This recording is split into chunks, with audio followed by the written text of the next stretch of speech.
time মানে আমি এতিয়া আমি ফাৰ্ষ্ট টাইম সিহঁতক হেৰি কৰিছোঁ কিবা ডকুমেণ্টছ আছে নেকি কেনেকৈ সিহঁতে হেৰি দখল কৰিলে ইয়াৰ কিবা ডকুমেণ্টছ আছে এভিডেঞ্চ আছে নেকি সেইটো আমি ফাৰ্ষ্ট টাইম বিচাৰিছোঁ ইয়াৰ কাৰণে 5 দিন বা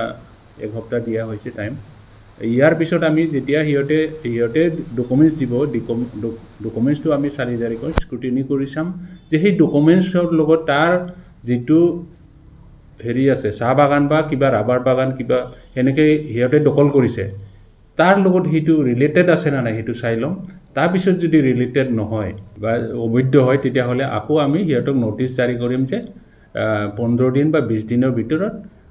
আপোনালোকে এইটো জাগা এৰি যাব লাগে নহ'লে আমি বিভাগীয়ভাৱে আমি আইনমত একশ্যনটো লোৱা হ'ব